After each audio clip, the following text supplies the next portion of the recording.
Good morning friends, তোমরা সবাই কেমন আছো? আশা করি খুব ভালো আছো। তো আজকে একটা নতুন ভিডিও নিয়ে আসছি। তোমরা থাম্বনেল দেখেই বুঝতে পারছো যে আজকে কি রান্না করতে চলেছি। তো তোমরা দেখতেই পাচ্ছ যে আমি একটা কড়াইয়ের মধ্যে জল দিয়ে পেঁয়াজগুলোকে অর্ধেক করে কেটে, টমেটো অর্ধেক করে কেটে আর লঙ্কা দিয়ে ফোটাতে বসিয়ে দিয়েছি, মানে সিদ্ধ করতে বসিয়ে দিয়েছি। আর এখানে ঢাকাও দিয়ে দিয়েছি। আমি আজকে ফার্স্টে আমার ফেস ইন্ট্রোটা দিলাম না, কারণ প্রত্যেক সময় একঘেয়ে দেখতে কারোরই ভালো লাগে না। তো যাই হোক, সেই জন্য তো এখানে মাংসটা এখানে 1 কিলো মাংস রয়েছে। আমাদের সানডে করে মাংস হয়। সানডেতে মাংস না করলে আমার আবার বরমশাইয়ের খুব রাগ হয়ে যায়। সেদিন কেউ মাছ মাংস খেতে চায় না সানডেতে। তো যাই হোক, এখানে মাংসটা রয়েছে। আর এদিকে দেখো, আমি যে ঢাকা দিয়ে রেখেছিলাম পেঁয়াজের, ওটা অলমোস্ট সিদ্ধ হয়ে গেছে। আমি গ্যাসটাকে এবার নিভিয়ে দিয়েছি। এবার এটাকে আমি পেস্ট করব সব একসাথে। তো তোমরা ভিডিওটা দেখো, আর চাইলে তোমরা এই রেসিপিটা বাড়িতে বানিয়েও খেতে পারো। খুব হেলদি, আর কোনো খারাপ কিছু হবে না, এটাই বলতে পারি। তো মাংসটার মধ্যে এবার আমি ম্যারিনেট করব জিনিসগুলো, যে এই পেস্টটা যেটা বললাম তোমাদেরকে, সেই পেস্টটা আমি মধ্যে নুন আর একটু চিনি দিয়ে দিয়েছি। দিয়ে আমি এবার পেস্টটাকে মাংসটার সাথে মাখিয়ে নেব, মানে ম্যারিনেট করে নেব। সাথে টক দইও আছে, দেখতেই পাচ্ছ তোমরা। টক দইও দিয়ে দেবো। টক দই দিয়ে আদা রসুন বাটা দিয়ে আমি মাংসটা মাখিয়ে কিছুক্ষণের জন্য রেখে দেবো। আর টক দই যেটা দেখতে পাচ্ছ, এটা আমার হাতে ঘরে পাতা টক দই। আমি ঘরেই সবসময় টক দই পাতি, কারণ আমার ছেলে খায়, আমি খাই, আমার বর খায়। কারণ আমরা দুপুরবেলা লাঞ্চের পর আমরা টক দইটা খাই গরমকালটায়। টক দই তো জানোই তোমরা সব, খুবই খুবই মানে ভালো বা পুষ্টিদায়ক জিনিস। আর এই যে আদা রসুন পেস্ট যেটা বললাম, আদা রসুনের পেস্টটা আমার কড়াই থাকে। তো আমি আদা রসুনের পেস্টটাও দিয়ে একবারে হলুদ, জিরের গুঁড়ো, যা যা মশলা যেটা মাংস করতে লাগে, আমি সব একবার করে দিয়ে দেবো। তোমরা ভিডিওটা দেখতে থাকো, বেশি বক বক করবো না।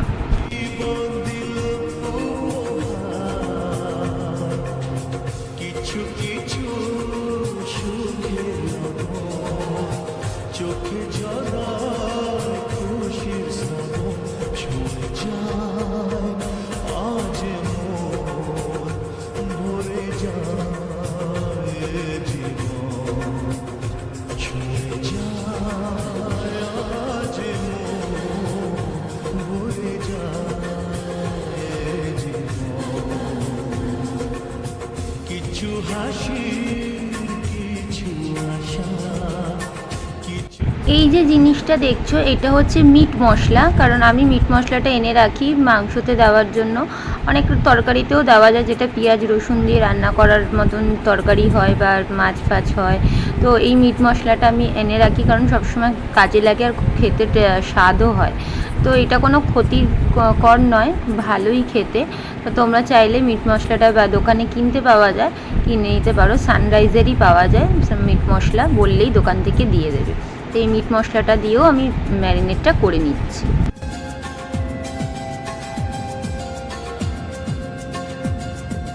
যায় বয়ে যায় হৃদয় জুড়ে আজ কত সুখের হাওয়া, মনে জলে মিটলো কখন এ মনের চাওয়া পাওয়া।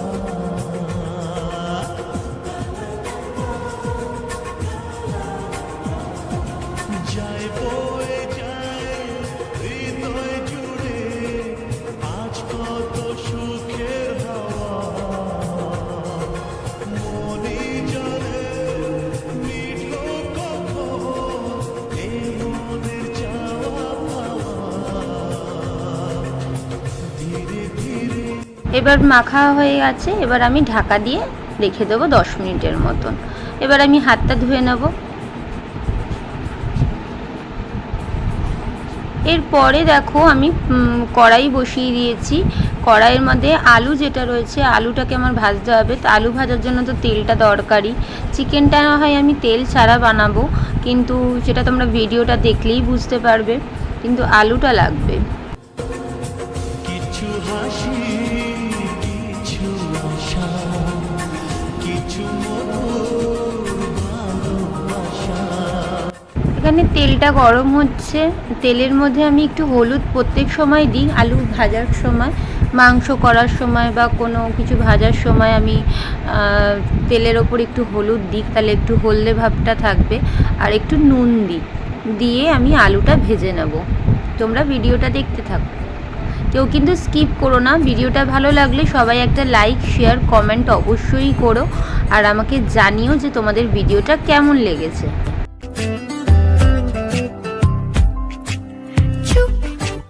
তুই কেন ছিলে শুধুই মনে বেঁধে রেখে চুপ কথা,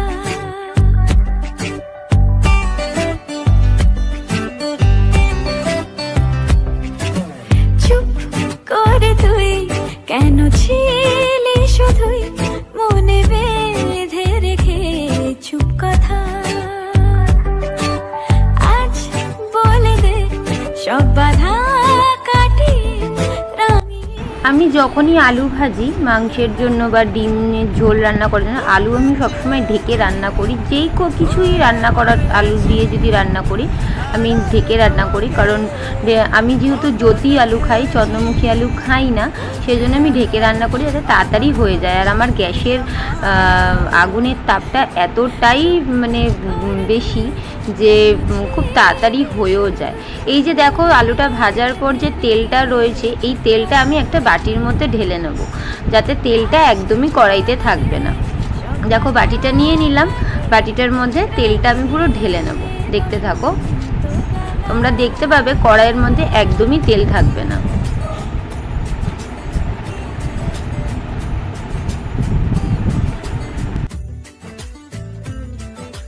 দেখো তোমরা দেখতেই পাচ্ছ যে কড়াইয়ের মধ্যে একদমই তেল কিন্তু নেই, পুরো তেল একদম আমি বাটিটার মধ্যে ঢেলে নিয়েছি। পুরো কড়াইটা এখন শুকনো, মানে কিছুই নেই, যতটুকু লাগা মানে তেলের ওই অ্যাস্টানি যেটা থাকে, মানে একটা আঠালো ভাব ওইটুখানি আছে। এবার আমি মাংসটা দিয়ে দেবো পুরো কড়াইয়ের মধ্যে। গ্যাসের ফ্লেমটা কিন্তু আমার লোই রয়েছে। এই যে মাংসটা ম্যারিনেট করা ছিল, সেই মাংসটা আমি পুরোটা ঢেলে দেবো এই কড়াইটার মধ্যে। তুই আমার চুপ করে তুই কেন ছিলে শুধুই মনে বেঁধে রেখে চুপ কথা, আজ বলে দে সব বাধা কাটিয়ে রাঙিয়ে সব কিন্তু কাচিয়ে কুচিয়ে দিয়ে দিয়েছি। আর এবারে এই বাটিটা আমি বার করব না, কারণ ওটার বাটিটার মধ্যে আমি হাতটা ধুয়ে জলটা রেখে দেবো। ওই জলটা আমার পরের কাজে লাগবে, সেটাও তোমরা দেখতে পারবে ভিডিওটার মধ্যে।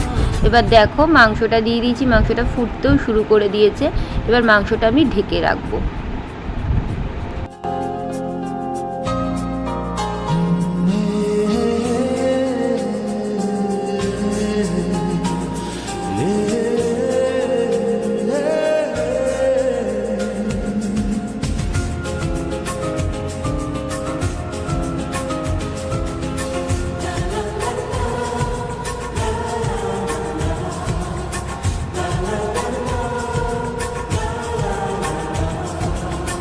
কিছু হাসি, কিছু আশা, কিছু মধুর ভালোবাসা। কিছু হাসি, কিছু আশা, কিছু মধুর ভালো। দেখো কিছুক্ষণ পর আমি সরিয়ে দেখলাম মাংসটা দিয়ে, দেখো কিরকম তেল বেরিয়েছে। তোমরা হয়তো একটু ভিডিওটা দূর করে করেছি বলে হয়তো দেখতে পারছো না, তার জন্য আমি তোমাদের কাছে সত্যি দুঃখিত। কিন্তু তাও যদি ভালো করে একটুখানি দেখো তো দেখতে পাবে যে অনেকটা সাইড দিয়ে তেল বেরোচ্ছে। মাংসের মধ্যে কিন্তু এক ফোঁটাও আমি তেল দিইনি, কিন্তু তাও তেল বেরোচ্ছে। এটাই হচ্ছে অয়েল ফ্রি চিকেন। তো এটা নতুন রেসিপিটা আমি বানিয়েছি, তো আমার বরের তো খুবই ভালো লেগেছে, আমার ছেলেরও খুব ভালো লেগেছে। তো এবার এই মাংসের মধ্যে এবার আমি ভাজা আলুগুলো এবার দিয়ে দেবো। দিয়ে যেই জলটা আমি রেখেছিলাম সেই জলটা আমি দিয়ে দেবো। দিয়ে আবার ঢাকা দিয়ে রেখে দেবো। আমি মাংসটা ঢাকা দিয়ে রান্না করলে অনেকক্ষণ ধরে ইয়ে হয়, কি বলে, এই যে বাটির মধ্যে যে তেলটা তোমরা দেখতে পারলে যে আলু ভাজার যে তেলটা, সেই তেলটাও কিন্তু আমি দিইনি, সেই তেলটাও আমি তেল একদমই ইউজ করিনি মাংসটার মধ্যে। তো এই জলটা দেখো দিয়ে দিলাম, দিয়ে আমি আবার ঢাকা দিয়ে রেখে দেবো।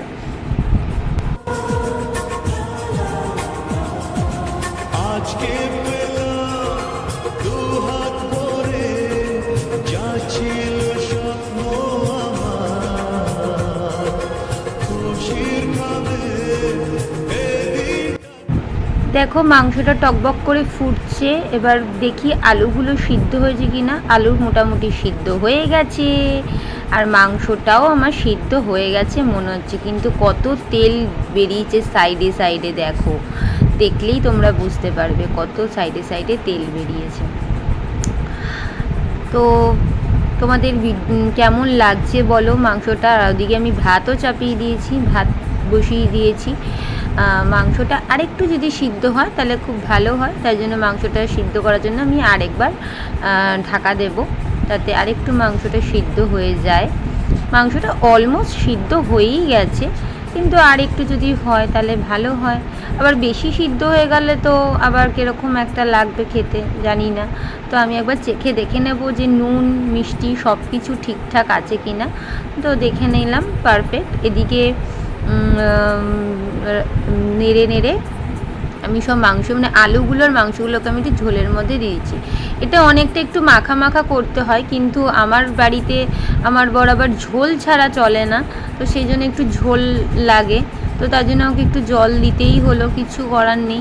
কিন্তু এটা যদি মাখা মাখা করতাম খুব ভালো লাগতো খেতে, একটা রুটি বা পরোটা দিয়ে খেতেও খুব ভালো লাগতো। তবে আমাদেরও খারাপ লাগেনি খেতে, ভাত দিয়েও খেয়েছি, খুবই ভালো লেগেছে খেতে। তোমরা চাইলে এই রেসিপিটা বানাতেও পারো, আর পারলে একটা শেয়ারও করতে পারো। আর আমার নতুন যারা বন্ধুরা আসছো তারা প্লিজ আমার ভিডিও ফুল ওয়াচ করে দেখে একটা সাবস্ক্রাইব করে দেবে, আর পাশে থাকা যে বেল আইকনটা সেটা ক্লিক করে দেবে, যাতে আমি নতুন নতুন কোনো ভিডিও দিলে তোমাদের কাছে সেটা টুক করে পৌঁছে যায়। তো দেখো ঢাকা দিয়ে রেখে দিয়েছি। এখন আপাতত এদিক ওদিকগুলো পরিষ্কার করে নেবো, বাসনগুলো মেজে নেব। তোমরা ভিডিওটা দেখতে থাকো। তো এবার খুলে দেখি মাংসটা কত দূর হলো, মাংসটা সিদ্ধ হয়ে গেল কি না। তো দেখো ফুটছে, তার মানে মাংসটা আমার সিদ্ধ হয়ে গেছে। এবার আমি গরম মশলা দেব, গরম মশলা দিয়ে আমি মাংসটা নাবিয়ে দেবো। আর এদিকে আমার বরমশাই এসে বলছে খুব সুন্দর গন্ধ বেরিয়েছে মাংসটা দিয়ে। আর আমার শাশুড়িকেও আমি ডেকে দেখালাম যে মা তেল ছাড়াও চিকেন কিন্তু করা যায়। আমার শাশুড়ি তো দেখে অবাক হয়ে গেল, বলছে বাবা তেল ছাড়া কি করে চিকেন বানালে। তো এটাই হলো কামাল, কিভাবে বানালাম। তো যাই হোক, তেল ছাড়া চিকেনটা তোমাদের সাথেও শেয়ার করে নিলাম। তোমরা জানিও কমেন্ট করে, কমেন্ট বক্সে অবশ্যই জানিও কার কেমন লাগলো।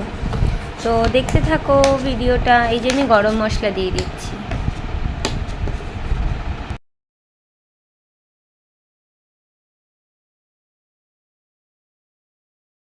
ওই দেখো তোমাদের বললাম না যে আমার বরমশাই এসে টেস্ট করছে যে কেমন। ওরে বাবা, ওর তো গরম লেগে গেছে, আর ভিডিওটা দেখো কীরকম অন্ধকার অন্ধকার লাগছিল। তো বলছে খুবই ভালো হয়েছে।